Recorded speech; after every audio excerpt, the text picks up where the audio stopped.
Thank you संतोष।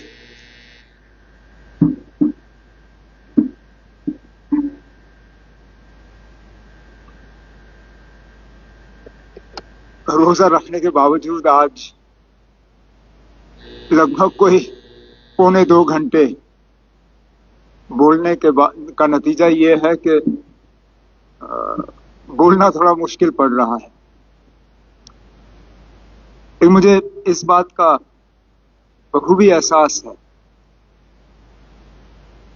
कि 2018 के बाद एक बार फिर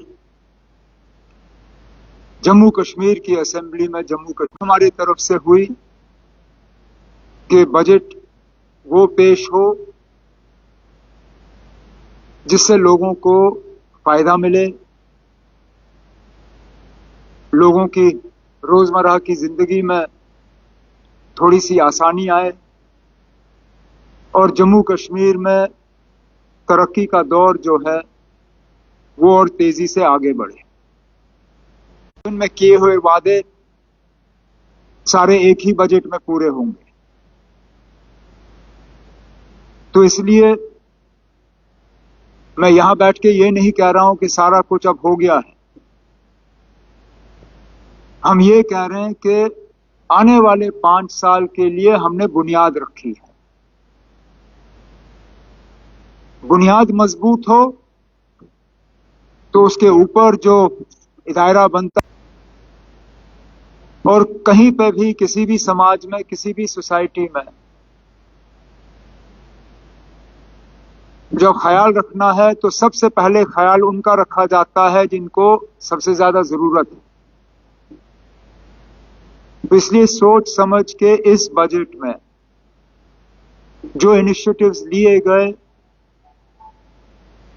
जिन वेलफेयर मेजर्स का आज ऐलान हुआ, वो जम्मू कश्मीर की सबसे गरीब जो तबका है उनके लिए ये बुनियाद है। आगे जैसे जैसे हम जाएंगे और हमारी माली हालत बेहतर होती जाएगी, जो सोशल वेलफेयर मेजर्स हमें लेने होंगे उनका दायरा जो है बढ़ता जाएगा। लेकिन फिलहाल यूटी की सूरत में ये जम्मू कश्मीर के लिए एक बेहतरीन शुरुआत है और मेरी और मेरे साथियों की, हमारी हुकूमत की लगातार कोशिश रहेगी कि जम्मू कश्मीर के लोगों को इस इलेक्शन में हिस्सा लेने का भरपूर फायदा हासिल हो। तो ये कहते हुए media persons to kindly introduce yourself and the organization you belong to before asking a question. Also, please keep your questions brief and kindly limit yourself to one question. So now I open the floor for questions. So from here, start.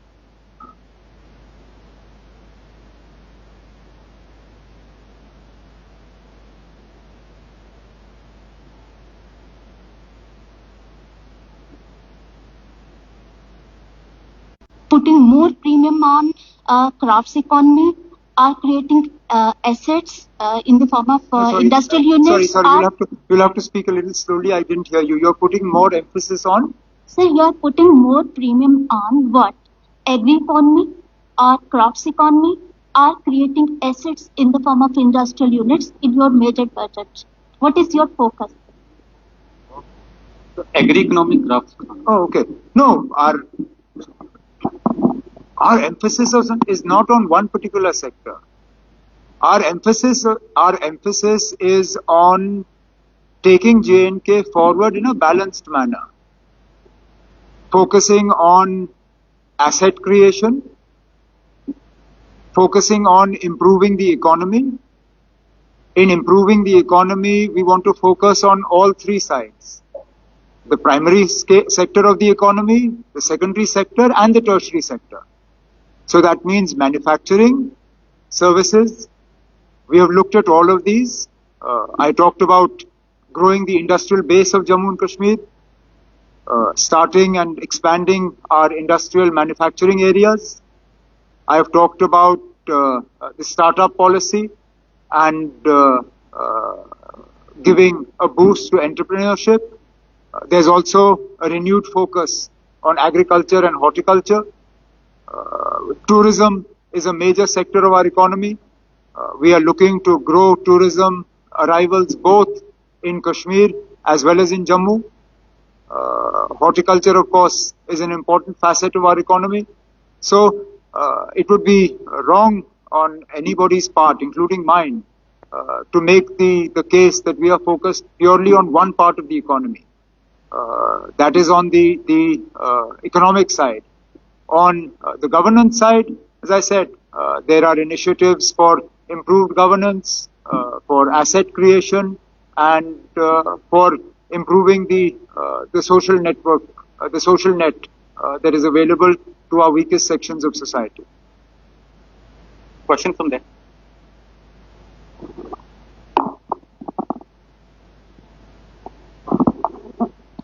Hello, I am Anil Bhatt from PTI. Umar Sahab, you have showcased a lot more programs in your budget. One important factor that we generally talk about is the agriculture or tourism-based economy of J&K. But never has the focus gone to the hydropower, which is the biggest economy in terms of, in fact, it can be 20,000 crores economy for J&K. You have spelled the new hydropower policy for this thing. Can you specific about the projects, particularly private projects? Actually, in my budget speech, I've said that we are formulating a new hydropower policy. It is currently at the formulation stage within the Power Department. And as soon as we have the policy, the framework of the policy is ready. It's just that it has to be added to. Once the policy is ready, it will be put before the people. But the aim of that policy, again, is to focus on both the generation side, so that we have greater generation, and also on the distribution, transmission and distribution side as well, so that the losses that we have in our transmission and distribution system, those are also brought down.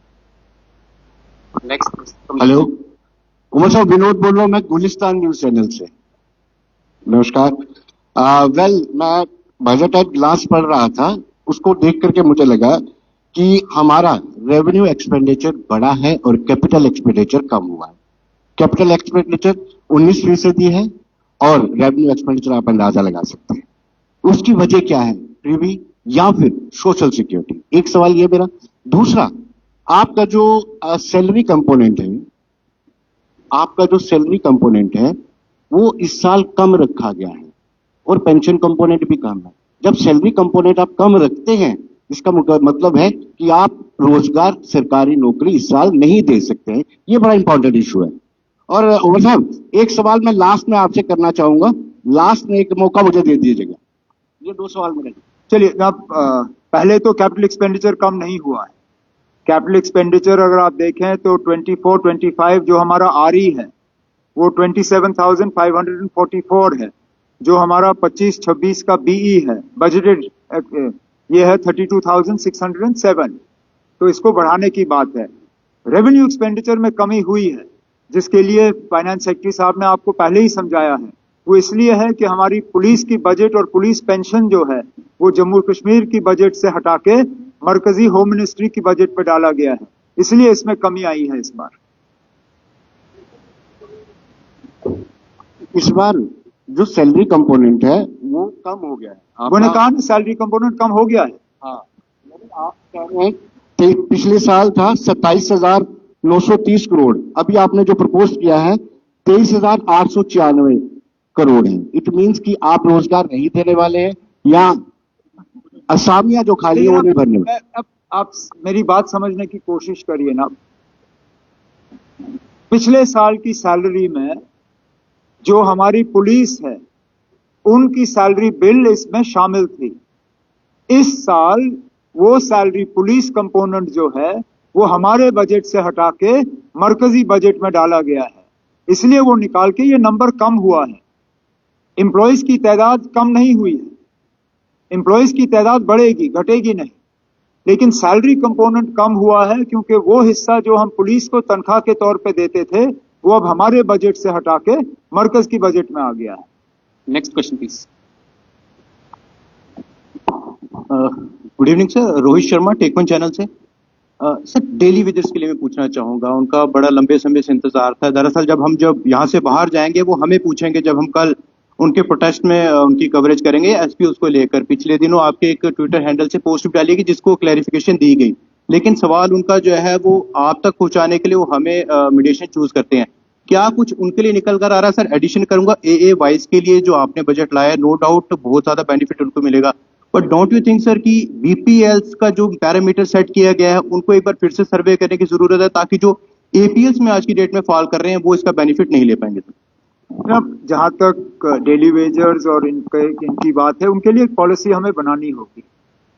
पहले तो ये है कि हमें उनका number तय करना होगा, क्योंकि आप जिससे बात करें नंबर बदलता रहता है, कहीं पे भी एक नंबर हमारे पास है नहीं। जब हमारे पास नंबर होगा उसके बाद उनके लिए हमें क्या पॉलिसी बनानी होगी वो हम तय कर सकते हैं, लेकिन जरूर उनके लिए कुछ ना कुछ तो करना ही होगा। और जहां तक आपने AAY और BPL वाली बात की, जैसे मैंने शुरू में कहा, हमारा फर्ज है कि जो सबसे ज्यादा मदद के हकदार हैं उनको मिलना चाहिए। तो इस बजट में सोच समझ के हमने AAY को जो है मदद की। अब आगे जाके जैसे हमारी माली हालत जो है बदल जाएगी, जिस तरह वो नए प्रोजेक्ट्स, पावर प्रोजेक्ट्स हमारे जो ऑन स्ट्रीम आ जाएंगे, उससे हमारी कमाई बढ़ेगी, और कुछ इकदाम उठाए जाएंगे जिससे हमारी कमाई बढ़ेगी। उसमें फिर हम जो BPL कैटेगरी के लोग हैं उन्हें भी जो फायदे गवर्नमेंट की तरफ से मिलने चाहिए उनको भी इनमें शामिल किया जाएगा। Next from that side, please.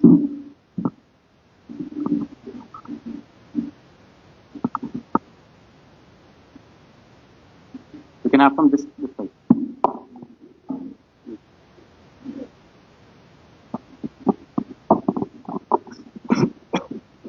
Good evening sir. Sir मेरा छोटे छोटे दो क्वेश्चन है। एक क्वेश्चन है कि क्या सरकार एनपीएस एम्प्लॉइज के लिए ओल्ड पेंशन स्कीम जो है रिस्टोर करेगी? नंबर एक। नंबर दो ये है कि आपने अपने बजट में काफी वेलफेयर मेजर जो अनाउंस किए हैं, क्या जो एक्रेडिटेड और नॉन एक्रेडिटेड जर्नलिस्ट है उनके लिए भी कोई वेलफेयर मेजर अनाउंस करेगी सरकार, just like pension, insurance etcetera? Journalist के पेंशन्स वगैरह की बात है, मैं ईमानदारी से कहूँ हमने इसके बारे में सोचा नहीं है, लेकिन अगर आपके पास कोई ऐसे मतलब आइडियाज हैं जो आप शेयर कर सकते हो, उसमें फिर आप देख लीजिए ना कितना बर्डन आप उठाने के लिए तैयार हो और कितना आप हमारे ऊपर डालने के लिए कितना चाहते हो। वहां से एक क्वेश्चन है। फिलहाल प्रेस क्लब की मैंने बात की, क्योंकि हम चाहते हैं कि एक वाइब्रेंट प्रेस जो है वो कायम हो।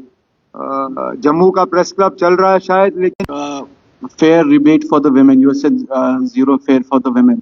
So we see that the public transport, especially the SRTC, is in shambles, especially when we talk about districts, inter-district connectivity and all. So will it reach to the grassroots really, number one? And number two, the opposition has termed this budget as something which is a love letter to the BJP. Some have called it a deception because of the broken promises of the elections. How do you respond to that? And lastly, also I'll say you started your budget speech at a very pessimist Persian proverb, which is often used when the situation is irreparable. So do you still consider what you told in Delhi recently, that the current system is a resting empty, and it is our endeavor to augment that fleet RTC's network. So obviously ladies, when they're able to travel free, both within the e-bus network and SRTC, we believe that it will benefit them greatly. I don't expect anything but criticism of the budget from the opposition, because that's why they're called opposition. If they were anything else, they would be in government. I mean, it would be difficult for you to find me an example where an opposition has come out from parliament or the assembly and praised a budget. Therefore, that's not for me any sort of criteria. I believe that we have presented a budget that is people friendly. It's a love letter to the people of Jammu and Kashmir. To that extent, if there are people of Jammu and Kashmir who voted for the BJP, then it's a love letter to them as well.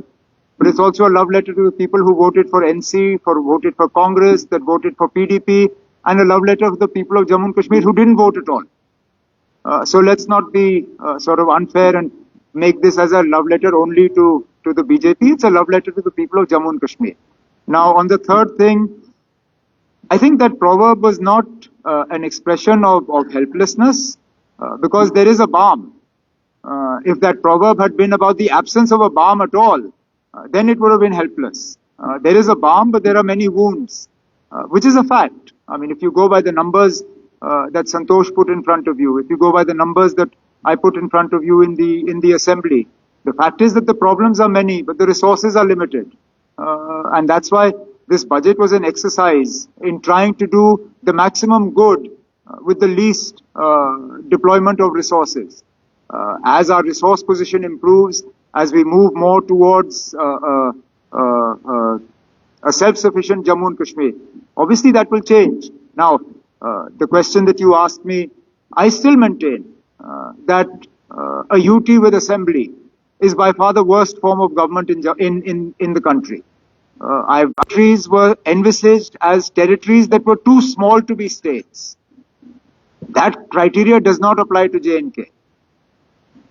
So that's it. Okay. UNT news after that. First. अंकित भट्ट हूं TV9 Bharatvarsh से। आज budget पेश हुआ, आपने education और tourism को लेकर कई बातें की। सरकार का एक आंकड़ा है, उसमें कहा जाता है कि टूरिज्म जो पिछले अब हम लोगों को नहीं गिनते हैं, हम उनके विजिट्स को गिनते हैं। अब मिसाल के तौर पे आप आए, शादीशुदा हैं? बिल्कुल। बच्चे हैं? हाँ। कितने? बेटी है एक बेटी। ठीक है, आप 3 लोग हैं। जी जी। आप श्रीनगर छुट्टी के लिए गए, वो 3 विजिट हो गए। आप श्रीनगर से गुलमर्ग गए, वो 3 और हो गए। आप गुलमर्ग से सोनमर्ग गए, 3 और। आप सोनमर्ग से पहलगाम गए, 3 और। तब जाके हम विजिट्स हुए, इतने साइट्स पे जो हैं लोग आए। ठीक है सर, मेरा सवाल ये है कि क्योंकि कश्मीर में टूरिस्ट आ भी रहे हैं, जम्मू में श्री माता वैष्णो देवी में आ रहे हैं, लेकिन जैसे रजौरी पुंछ है, पीर पंचाल इलाका है, आने वाले समय में गवर्नमेंट किस तरीके से प्लान करने वाली है ताकि टूरिज्म के हवाले से इन इलाकों में ज्यादा से ज्यादा यूनिट कब फ्री मिलेंगे? आज बजट पेश किया गया, आपने बताया कि 200 यूनिट दिए गए हैं AAY कैटेगरी को। क्या जम्मू कश्मीर की जितनी भी जनता, उनके लिए आपने ओपन फॉर ऑल क्यों नहीं किया 200 यूनिट? जहां तक पहुंचना होगा पहुंच जाएंगे। फिलहाल जहां सबसे ज्यादा जरूरत है, पहले तो वहां देना चाहिए। आगे जाके, और वैसे भी अगर आप देखें, हम 200 यूनिट से कहीं गुना ज्यादा बिजली जो है मुफ्त दे रहे हैं। अगर आप देखें हम कितने रुपए की बिजली खरीदते हैं और कितना हम हासिल करते हैं, तो वो 200 यूनिट से कहीं गुना ज्यादा है। लेकिन उसके बावजूद हम आज भी अपनी जगह कायम हैं कि सबसे ज्यादा जो डिजर्विंग लोग हैं उन्हें जो है इस 200 यूनिट्स मुफ्त बिजली का फायदा जो है हम पहुंचाएंगे। शुरुआत हमने AAY से की है, आगे जाके जैसे जैसे हमारी माली हालत बेहतर होगी, इसका दायरा जो है और बढ़ा दिया जाएगा। जहां तक आपने टूरिज्म के हवाले से बात की, मैं भी मानता हूं कि जम्मू में टूरिज्म का दायरा जो है वो बढ़ाना होगा। इसके लिए पहले जिन इलाकों के हवाले से आपने बात की, वहां की कनेक्टिविटी बेहतर करनी होगी। उन खूबसूरत इलाकों तक हमें सही सड़क पहुंचाने होंगे, और फिर जो हमारा स्प्रेड प्रोग्राम है टूरिज्म का जो है बढ़ाने का, उसके तहत कुछ नए डेस्टिनेशन जम्मू के जो हैं उसमें शामिल किए जाएंगे। अगला सवाल प्लीज। Good evening sir. लेकिन अगर आज बजट की बात करें तो उसमें जो है विस्थापित कश्मीरी पंडितों को लेकर जो है कोई भी बात जो है वो नहीं हुई। नहीं, हमने उनके रहन के लिए जो है बजट में जिक्र किया है कि उनकी बेहतरी और जो ट्रांजिट अकोमोडेशन है उसको कंप्लीट करने का जो प्रोजेक्ट है वो हम कर लेंगे। जहां तक वापस ले जाने वाली बात है, उसका बजट से कम और हालात से ज्यादा लेना देना है। मैं बार बार ये कहता हूं कि जना था, जब तक हम उस खतरे को नहीं हटाते, हम ये उम्मीद नहीं कर सकते हैं कि वो पूरी तरह से वापस जाएंगे। इसलिए मिलके फिलहाल यूटी में ये जिम्मेदारी हमारी साझा है, LG साहब की भी और इलेक्टेड गवर्नमेंट की, मिलके हमारी कोशिश होगी कि कश्मीर में उस तरह के हालात कायम किए जाएं जिससे कि कश्मीरी पंडित जो वहां से निकल गए वो अपनी मर्जी से वापस जा सके. One question from that side. You held many discussions with them before you presented the budget. Were you able to extract enough from them when it came to the funds, or you feel that you could have done more? Question number one. And my second, Go ahead. My second question is, it's something very important about the statehood, because during those meetings you also had, was there any solid assurance given to you about the time, any time frame was given for the restoration of statehood? We're working on a time frame, but I don't think it would be appropriate for me to talk about it at this point in time. Needless to say, it is work in progress. That is the answer to the second part of your question. As to the first part of the question, let's be honest. I can always do with more money. No matter how much Government of India gives Jammu and Kashmir, I can always find ways of spending more. But I'm extremely grateful for what we have. So I don't want to in any way sound ungrateful by saying कि ना हमें और मिलना चाहिए था. जितना मिलेगा हम खर्च करेंगे, लेकिन जितना अभी तक मिला है उसके लिए हम शुक्रगुजार हैं. एक क्वेश्चन यहाँ से.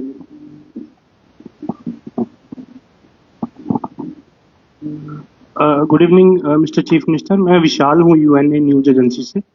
सर मेरे दो सवाल हैं. पहला स्पेसिफिकली रिलेटेड टू स्पोर्ट्स है. स्पोर्ट्स सेक्टर की सर आपने बात की है. सर मैं आपसे ये जानना चाहूँगा, जैसे आज आपने कहा कि 2 नए स्विमिंग पूल जो हैं वो जम्मू कश्मीर में जो है बनाए जाएंगे. पहले तो मैं ये जानना चाहूँगा जो ऑलरेडी एग्जिस्टिंग हमारा स्विमिंग पूल है जिसकी रिवैम्पिंग हो रही है एमए स्टेडियम में, क्या वो इसी बजट में कंप्लीट होगा? दूसरा सवाल मेरा आपसे ये है कि आपने कोचेस की जो है स्पेशलाइज्ड ट्रेनिंग की बात कही है आज, to enhance their capabilities. Sir मुझे उम्मीद है कि जब ये बजट बनाया गया होगा तो जरूर इस पे स्टडी की गई होगी कि आने वाले दिनों में साल 26-27 के दौरान जो हमारे 2 डिपार्टमेंट हैं उनमें से एक डिपार्टमेंट स्पोर्ट्स काउंसिल जो कि एक ऑटोनोमस बॉडी है, अधिकतर जो है स्टाफ उसका रिटायर हो जाएगा और वो आधा रह जाएगा. क्या ये आने वाले दिनों में आपकी सरकार का कंसिडरेशन रहेगा कि उस डिपार्टमेंट को भी यूथ सर्विस डिपार्टमेंट के साथ मर्ज करके इस सेक्टर को और मजबूत किया जा सके?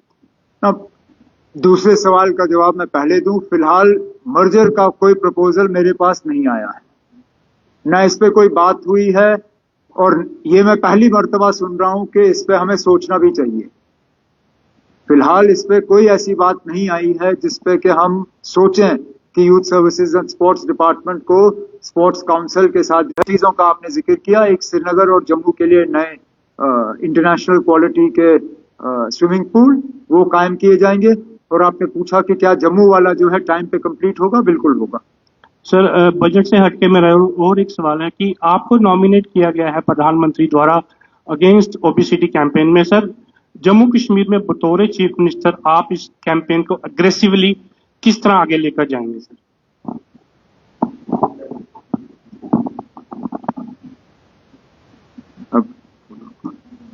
मैं वही डिप्टी सीएम साहब मुझे याद दिला रहे हैं कि मैं खुद खाता नहीं हूं, तो मैं दूसरों को भी शायद ये सबक देने की कोशिश कर रहा हूं कि आप भी कम खाओ. नहीं ना, अब इसमें लोग हैं उन्हें क्या उनके पास क्या बहाना है? अगर कि मेडिकली वो फिट हैं, वजन वो कम क्यों नहीं रख पाते? तो चीजें हैं, लेकिन मैं कोई मतलब बड़ा डंडोरा पीट के लोगों के पीछे नहीं दौड़ रहा हूं. सिर्फ कोशिश कर रहा हूं कि एक मिसाल कायम करूं जिसको ज्यादातर लोग फॉलो कर पाए तो अच्छी बात होगी. और सबसे पहले तो मैं अपने मिनिस्ट्री साथियों को कहूंगा कि वो मेरे साथ 5 किलोमीटर दौड़ना शुरू करें, फिर बाकी जम्मू कश्मीर को दौड़वा दूंगा मैं. मैं right. Jammu and Kashmir operates in a deficit, and I made this point very clear in the opening part of my budget speech, where I outlined how much we earn and how much we spend. It is a fact that we are very heavily deficit as far as our fund position is concerned. That said, we do generate some amount of revenue of our own that allows us to focus on some social welfare schemes. CM साहब नमस्ते, मैं Pankaj Khajuria greater Jammu से। आपने UT का पहला budget पेश किया, इसके लिए आपको मुबारक है। और अगर आपका पोस्ट इलेक्शन के बयान देखे जाएं तो आपने कहा था इलेक्शन जो है इमोशन बेस्ड पे लड़ी जाएगी, डेवलपमेंट बेस्ड पे नहीं। और आज का बजट जो है आप डेवलपमेंट पे बात कर रहे हैं, लेकिन इसी बीच आपने 3 ऐसे मंत्री जो है जम्मू से दिए, क्योंकि कहीं ना कहीं आपकी पार्टी को लगता था कि जम्मू के साथ जो डिस्क्रिमिनेशन हो रहा है उससे पूरा है। आप कैसे देखते हैं इस कन्फ्लिक्टेड और कंट्राडिक्टरी जो हिस्ट्री है उसको मद्देनजर? कोई कॉन्ट्रडिक्टरी नहीं है ना, जम्मू कश्मीर की हिस्ट्री जो है वो है, और इस पे खुल के जो है कल हाउस में जो डिस्कशन के दौरान बातें हुई, मुझे नहीं लगता इसमें और कुछ कहने की जरूरत है।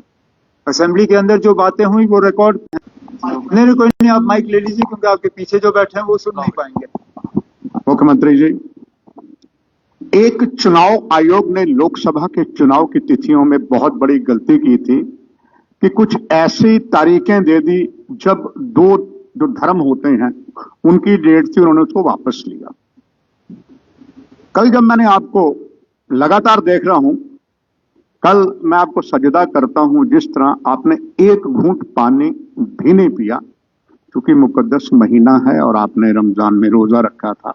शायद आप पहले वित्त मंत्री चीफ मिनिस्टर हैं जो पूरा देश, जम्मू कश्मीर में सबसे ज्यादा जो देश के बहुसंख्यक हैं वो जम्मू कश्मीर के अल्पसंख्यक हैं। एम आई राइट सर? मगर बावजूद इसके सबसे ज्यादा अगर रमजान का पूरे देश में विश्व में मनाया जाता है, सबसे ज्यादा संख्या अगर भारत में किसी मुस्लिम साइड की है तो जम्मू कश्मीर से है सर। ऐसे में माननीय मुख्यमंत्री जी, क्या ये बजट का आगे पीछे डेट नहीं हो सकता था? आपको फिर कल जवाब देना। एक मेरी और चीज है, इसी स्थान पर हमारे जम्मू कश्मीर के महामहिम उपराज्यपाल जी ने बहुत बात हुई, भाजपा वालों ने बहुत कहा 4th क्लास के ऊपर जो डेली वेजर हैं सर, तो महामहिम उपराज्यपाल ने यहीं पर कहा था सर कि हमारे पास बिहार से ज्यादा डेली वेजर हैं, हम इनको परमानेंट नहीं कर सकते। It's on the record sir. तो इसमें भी चूंकि अब आप मुख्यमंत्री हैं, लोकप्रिय सरकार है, निर्वाचित हुए हैं, साथ ही सर बॉलीवुड के भी बहुत पीछे बात हुई थी सर। बॉलीवुड क्या था सर? पहला तो था कि नहीं, वो पहला मैं जानता हूं, मैं दूसरे की बात। दूसरा ये था सर कि इस वक्त बहुत मुकद्दस दिन चल रहे हैं। नहीं, वो तो मैं, ये जो आपने वो फिल्म के बारे में जो कहा, कोई निराश है, कौन है? सर यहाँ पर जो पिछली हमारे महामहिम ने फिल्म इंडस्ट्री के लिए बहुत कुछ लाएंगे, यहाँ शूटिंग होगी, मगर सर सब निराश गए। जैसे इंडस्ट्री में सवाए बाबा कौम के सिंगल विंडो में काम हुआ। सवाल का जवाब पहले मैंने बजट की तकरीर के दौरान इस बात का जिक्र किया था कि जो हमारी फिल्म शूटिंग पॉलिसी जो है उसको और मजबूत किया जाएगा। और जो मैं अपनी तकरीर में कह नहीं सका क्योंकि वक्त की कमी रहती है, आमतौर पे हमने देखा है कि बॉलीवुड में जम्मू कश्मीर को प्रमोट करना कोई मुश्किल काम नहीं है, लेकिन एक पूरा फिल्म इंडस्ट्री का एक हिस्सा है साउथ इंडिया में जहां जम्मू कश्मीर को लेके ज्यादा एक्टिविटी होती नहीं है। हमारी कोशिश रहेगी कि सदर्न फिल्म इंडस्ट्री जो है, आंध्रा, कर्नाटका, तमिलनाडु, केरला, यहाँ की फिल्म इंडस्ट्री अगर जम्मू कश्मीर आके शूटिंग करना शुरू करे, इससे हमें 2 फायदे होंगे। एक तो साउथ इंडिया के टूरिस्ट जो हैं उनका रुख जम्मू कश्मीर की तरफ हम डाइवर्ट कर पाएंगे, एक ये। दूसरा, आपने ये कहा कि क्या हम इस बजट सेशन को आगे पीछे नहीं कर सकते थे? कर सकते थे। और इतना मैं जरूर कहूंगा कि इस तजुर्बे के बाद अगले साल अगर मुझे बजट पेश करना होगा, मैं रोजों में पेश नहीं करूंगा ना, मैं बजट का सेशन आगे पीछे कर लूंगा, नहीं तो मैं स्पीकर साहब के सामने। क्या कर रहे हैं आप? दूसरा, सुधीर जी के सवाल को मैं आगे बढ़ाऊंगा। प्रेस के लिए आपने बात कही तो आपने एक रिप्रेजेंटेशन भी आपको दी थी। 2019 से लेके अभी तक एडवर्टीजमेंट के रेट्स भी बढ़े, महंगाई आसमान पे चली गई है, प्रेस की प्रॉब्लम्स बहुत ज्यादा है। आपसे मुलाकात भी की थी हमने सोचा था शायद बजट में कुछ चीजें आप सामने रखेंगे, तो उनके बारे में बताइए। अब आगे देख लेंगे ना, बजट ही सारा कुछ नहीं है ना, बजट के बाद भी कुछ ऐलानात हो जाते हैं, कर लेंगे कुछ ना कुछ। वो मकान भी बनाने हैं, अपने बच्चों को भी बसाना है, तो कहीं ना कहीं हमें इन चीजों को बैलेंस करना होगा। कम से कम एग्रीकल्चरल लैंड जो है उसका यूज ट्रांसफर हो, ये हमारी हमेशा कोशिश रहेगी। ABP news. सर मेरा नाम अजय है, मैं एबीपी न्यूज से हूँ। छोटा सा सवाल है सर, इस बार आपके बजट से जो है जम्मू कश्मीर पुलिस ने आपका बजट बनाने का लोड थोड़ा कम कर दिया है सर, आपको इस बात की खुशी है या मलाल है? संभाल लेंगे उस तरफ से प्लीज। ऑनरेबल सीएम सर, मेरा नाम रितेश गुप्ता है, डेली एक्सेलसियर से। सर मेरा सवाल स्पोर्ट्स के रिगार्डिंग है कि स्पोर्ट्स को बढ़ावा देने के लिए केंद्र सरकार भी कई कदम उठा रही है और राज्य सरकार की तरफ से भी कई इसी दिशा में कई कदम उठाए जा रहे हैं, लेकिन बेसिक इंफ्रास्ट्रक्चर की बात करें, अगर हम अपने जम्मू के मौलाना आजाद स्टेडियम की बात करें, यहाँ पर रिंग को लेकर, जो यहाँ पर स्केटिंग को लेकर रिंग है, उसकी काफी समय से खस्ता हालत है, कई जो एथलीट्स हैं वो जख्मी भी हुए हैं, लेकिन उसकी तरफ कोई ध्यान नहीं दिया जा रहा।